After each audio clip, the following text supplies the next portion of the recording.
Welcome to the deep dive.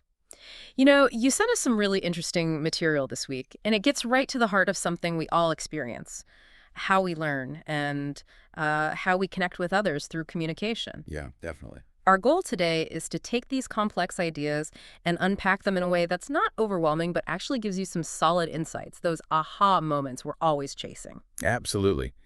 Think of this as your personal shortcut to understanding some, well, really fundamental ideas about how we develop our abilities and how we make sense of the world together. Hmm. The source we're diving into today is a 1991 paper from the Educational Psychology Review. It's called Beyond a Transmission Model of Communication by Bonnie G. Canner and James V. Virch. Right. And the central question it tackles, inspired by the work of a researcher named Elbers, is basically this. When you learn something new or develop a skill, is it mainly about being taught directly, like a straightforward transfer of information, or is it more about you figuring things out independently? Kind of like self-discovery versus instruction. Exactly. Yes. And maybe most importantly, what's the role of the people around you, your social environment, in this whole process? Okay, so let's start with Elbers himself. What was the core puzzle he was trying to solve? Well, Elbers was really wrestling with a couple of big questions that, keep popping up in psychology. Okay. The first was about the interplay between adults and children. As a child develops, like, who's leading the way in that learning dance? And the second was about the nature of competence itself. Is being good at something really specific to that particular situation? Or is it a more general ability that you can apply across different contexts? And he wasn't totally on board with the dominant theories of the time, right? Like the ideas of Piaget and what's often called the information processing approach. That's right. Elbers felt that their explanations of competence weren't quite hitting the mark. He didn't see competence as just some, universal cognitive structure that you could just apply anywhere, regardless of what you were doing. Mm. He also didn't think it was simply about abstract mental representations, Yeah. separate from things like your memory or like how you personally learn best. And he definitely didn't believe it was just a set of general rules that applied to a whole area of knowledge. So if Elbers didn't see competence that way, how did he understand it? For Elbers, competence starts much closer to the ground, much more tied to specific experiences. He described it as fragments of knowledge connected to specific contexts. Yeah. Think about, learning to make a great cup of coffee. That's a very specific skill tied to a particular set of actions and equipment. Elbers argued that only as you encounter more and more ways of thinking about coffee, maybe you learn about different brewing methods or the nuances of bean origins, then your understanding becomes broader and more generalized. Right. That initial specific skill can then contribute to a more general expertise. That makes perfect sense. It's like building with Legos. You start with individual bricks and then gradually connect them to build something bigger. Exactly. A good analogy. Now, you mentioned that Elbers was grappling with a dilemma, this push-pull between spontaneous construction and transmission. What's that all about? Yeah, this is really the crux of the matter. The spontaneous construction idea suggests that children essentially build their own understanding of the world through their own explorations and actions. Think back to Piaget's idea that kids actively create knowledge by, trying things out and adjusting their understanding based on the results. Right, the active learner. Exactly. On the other hand, the transmission perspective implies that knowledge is primarily passed down from adults to children, a more direct sharing of information, like pouring water into a cup. So in Elber's view, is it one or the other? Is learning mostly self-discovery or mostly being taught? Well, Elbers felt that neither of those extremes fully captured what happens.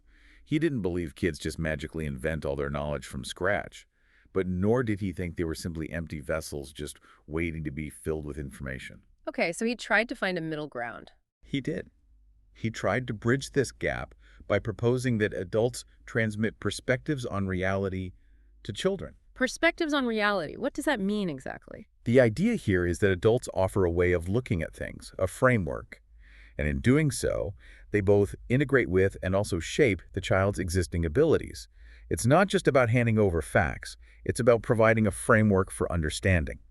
Okay. So it's like someone not just telling you how to write an email, but explaining the why behind certain communication styles in that context. Precisely. It's about the underlying way of seeing things. Okay, I see the attempt to find a middle ground there. But the authors of our paper, Canner and Birch, they argue that even with this idea of transmitting perspectives, Elbers still leans too much on this transmission model of meaning, right? What's their problem with that? That's a really key insight from Kanner and Virch, yeah. They argue that even when Elbers talks about transmitting perspectives, he's still operating within what they call a transmission or sometimes a conduit metaphor of A communication. conduit metaphor. Yeah, in its simplest form, this metaphor is the idea that meaning can be directly channeled from one person to another, almost like, well, pouring water from one glass into another, like I said. It assumes that there's a single fixed meaning that exists perfectly in one person's head and can be flawlessly copied into someone else's head through words. And that doesn't really sound like how our conversations actually work, does it? It feels like there's always room for interpretation, for, different understandings. Exactly. For you, for me, for everyone. According to Kanner and Virch, and they're building on the work of others here, this idea of perfect transmission just doesn't hold up. Okay. They mentioned Dewey, who pointed out way back in 1916 how the importance of language and learning can kind of lead us to mistakenly believe that knowledge can just be directly passed on. Ah, interesting. And they also refer to Reddy's work from 1979, which really challenged this whole conduit metaphor.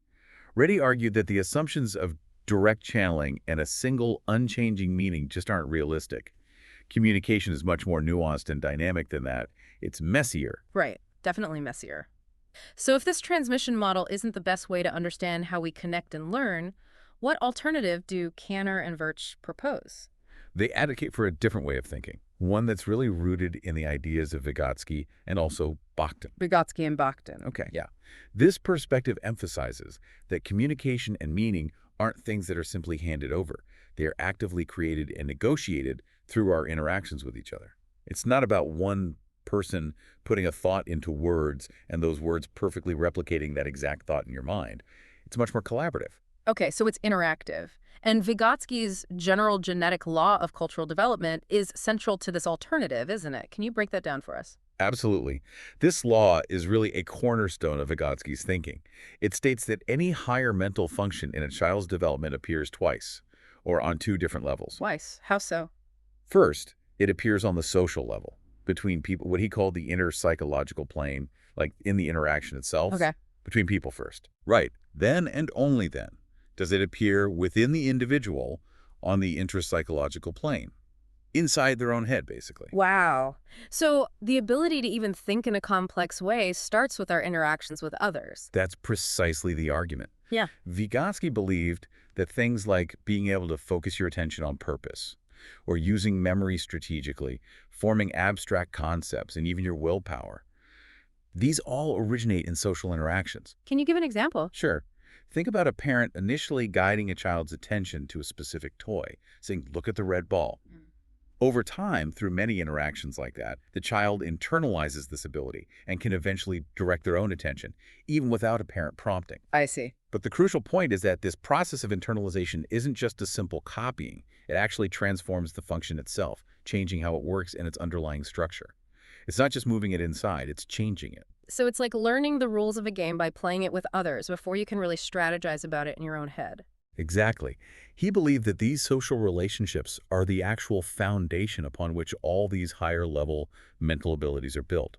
So the crucial takeaway is that even our most private thoughts, in a way, start as shared moments. That's a really profound shift in perspective. It's not just that our social environment influences how we develop, it's that the very building blocks of our thinking are social in nature.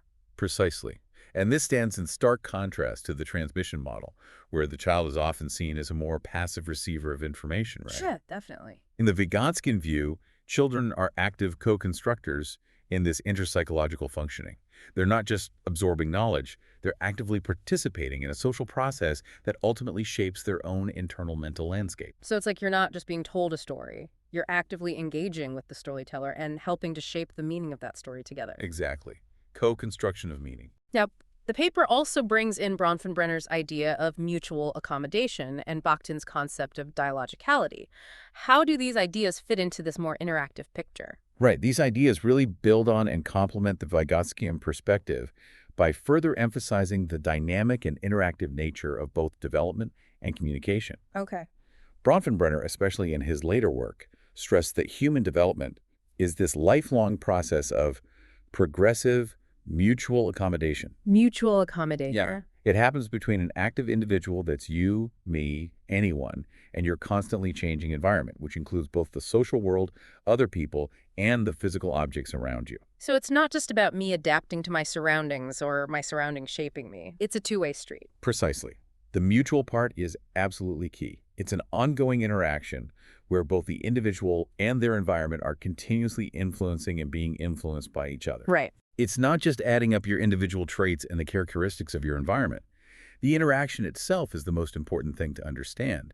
Bronfenbrenner even said that no characteristic of a person exists or has any influence in isolation. It's always embedded within and finds its meaning in specific environmental contexts. Thinking about my own experiences, that idea of mutual influence definitely resonates with how you navigate different social situations or even learn a new skill in a particular place. For sure. And Bakhtin's dialogicality takes this idea of interaction specifically into the realm of communication itself, doesn't it? It does, exactly. Bakhtin argued that communication is never a one-way street or a simple transfer of information. It's inherently interactive and dialogic. Dialogic, meaning like a dialogue. Yes, fundamentally. Meaning isn't fixed in the speaker's words, but is continuously negotiated between the people who are communicating. He had this fascinating idea about understanding. Oh, He described understanding as an active process where we essentially lay down our own answering words to what someone else is saying. It's like we're constantly formulating a response internally. answering words. Yeah. And the more substantial and varied these internal answering words are, the deeper our understanding actually becomes. That's a really active way of thinking about listening. It's not just passively hearing words. It's actively engaging with them and trying to make sense of them based on my own experiences and knowledge, Yeah. like having an internal debate with the speaker almost. Precisely. Bakhtin saw understanding as striving to match the speaker's word with a counterword in our own minds. This perspective really positions the child, or anyone for that matter, as a much more active participant in communication than a simple transmission model would ever suggest. You're not just absorbing, you're actively working to create meaning within the interaction. It's like reading a book and having that internal conversation with the author. You know, Mhm. agreeing, disagreeing, questioning that internal response is your answering word. Exactly. So the paper then talks about socialization in this Vygotsky-Bakhtin framework as mastering voices. What does that mean? Right. This view sees socialization basically as the process of learning and internalizing a whole range of dialogic forms, ways of speaking, ways of thinking that are associated with different speakers or voices in our social environment. Like different social languages? Kind of, yeah. Yeah. Think about the different ways you might talk to your family versus your colleagues, or how different communities have their own unique ways of communicating, their own jargon or styles. Okay. By engaging in dialogue with others and even temporarily taking on their voices, children are essentially internalizing different perspectives and different ways of mediating their own thinking. They learn how to think by engaging in these different forms of talk. So even when I'm just thinking to myself, it's almost like an internal conversation drawing on all these different ways of talking and thinking that I've picked up from others, like different characters in my head. That's the core idea. Even when a child is functioning alone, their mental activity is fundamentally social in origin. Vygotsky called it quasi-social. They're essentially having an internal dialogue that draws upon the different ways of thinking and communicating they've experienced socially. Quasi-social. I like that. Yeah. And the paper even mentions reciprocal teaching as a practical example. Oh, reciprocal teaching. What's that? It's an instructional technique where students in a small group take turns leading a discussion about a text. They take on specific roles like summarizer, questioner, clarifier, predictor. Ah, okay. So they're actively doing the kinds of thinking you need for comprehension, but doing it together socially. Exactly.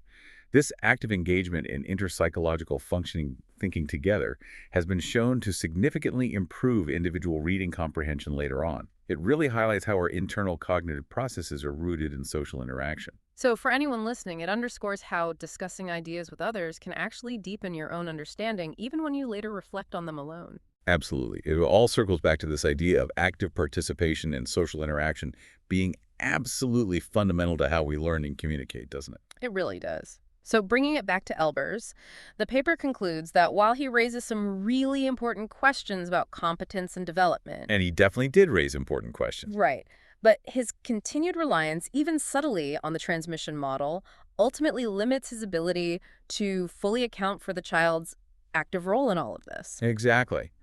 Kanner and Virch acknowledge that Elbers made valuable contributions by pointing out the complexities. However, they argue that to truly understand socialization and the active role of the learner, you, me, everyone, we really need to move beyond the idea of simply transmitting information. We need a different metaphor. We do. We need to embrace a more interactive view of communication, one that incorporates the powerful insights of Vygotsky and Bakhtin. It's about recognizing that learning isn't just about passively receiving knowledge, it's about actively participating in a social world and co-constructing meaning together. So the big takeaway for everyone listening is that when we think about how we learn and become competent, it's not a passive reception of knowledge, but a deeply interactive and socially constructed process. It really makes you think about all sorts of interactions, doesn't it? It really does. From how we communicate in our personal relationships to how we collaborate in our professional lives, and even our own individual journeys of learning and growth. Absolutely. And it raises a really thought-provoking question, I think. If our very thinking is rooted in social interaction, how might consciously engaging in different kinds of dialogues, like actively seeking out diverse perspectives, truly listening to understand, and thoughtfully responding, how might that shape our understanding and abilities in ways we might not even anticipate? Like being more intentional about the conversations we have could literally change how we think. That's the implication, isn't it? Perhaps exploring the original works of Vygotsky, Bakhtin, and maybe Bronfenbrenner could offer even deeper insights into that very question. Definitely something fascinating to consider. Thanks for taking this deep dive with us today. My pleasure. Until our next exploration.